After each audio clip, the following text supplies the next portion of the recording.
Assalamualaikum warahmatullahi wabarakatuh. Nama saya Sofi Izati dari Provinsi DKI Jakarta. Maksud dan tujuan saya mengikuti lomba review novel adalah yang pertama, saya ingin mengasah kemampuan saya dalam memberikan penilaian terhadap suatu karya, baik menemukan kelebihan maupun kekurangan karya tersebut, serta menyampaikannya kepada orang lain. Yang kedua, saya ingin mengisi waktu luang saya dengan hal-hal yang lebih bermanfaat dan produktif. Pada kesempatan kali ini, izinkan saya untuk mereview buku yang berjudul Negeri di Ujung Tanduk. Merupakan buku karya Terelie sebanyak 360 halaman yang diterbitkan oleh PT Gramedia Pustaka Utama pada tahun 2018. Hal pertama yang menarik perhatian saya tentang buku ini adalah judulnya. Judulnya berhasil membuat saya penasaran akan cerita yang penulis sampaikan di dalam buku ini. Lalu setelah membaca sinopsis di belakangnya, saya masih belum mendapatkan suatu gambaran yang jelas tentang akan seperti apa cerita di dalam buku ini.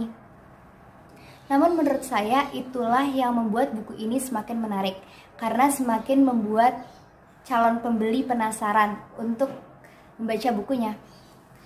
Jadi buku ini menceritakan tentang masalah di dunia politik yang dialami oleh tokoh utama yang bernama Thomas sebagai konsultan politik di Jakarta.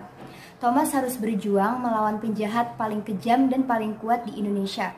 Mereka adalah para petinggi negara Indonesia yang selalu tampil di depan rakyatnya dengan senyum ramah mereka, namun mereka sebenarnya adalah para penjahat, pengkhianat, dan penipu paling kejam di negara Indonesia. Thomas yang merupakan pemuda berani, cerdas, cekatan, dan juga jujur, rela untuk mengorbankan nyawanya demi tegaknya hukum dan keadilan di negara Indonesia.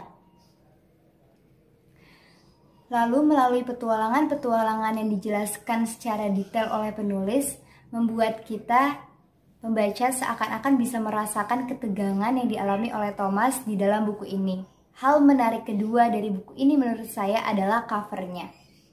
Menurut saya covernya ini sederhana namun misterius, karena terdapat dua buah topeng dan sehelai pita biru. Topeng yang pertama melambangkan kebaikan dan yang kedua adalah kejahatan. Dan makna dari kedua topeng ini adalah di dunia politik kita tidak bisa mengenal lagi yang mana kawan, yang mana lawan. Karena kawan bisa menjadi lawan dan lawan bisa menjadi kawan. Untuk penulisan dalam buku ini tidak terdapat kesalahan dalam penulisan. Penulisannya sesuai dengan puebi.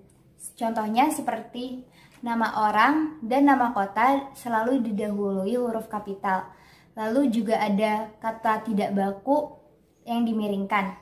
Untuk tulisan sendiri dalam bukunya ini tidak terlalu besar dan tidak terlalu kecil, sehingga membuat mudah dan nyaman pembaca dalam membacanya.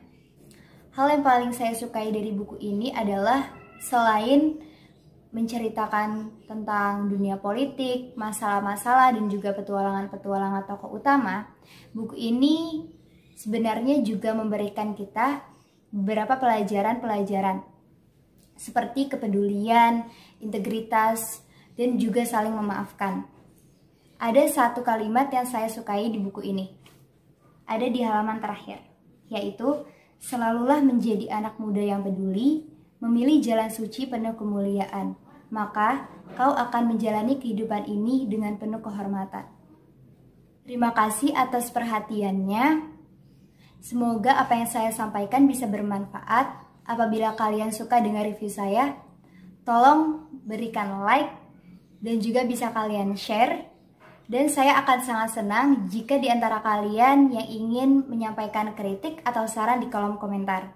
Wassalamualaikum warahmatullahi wabarakatuh.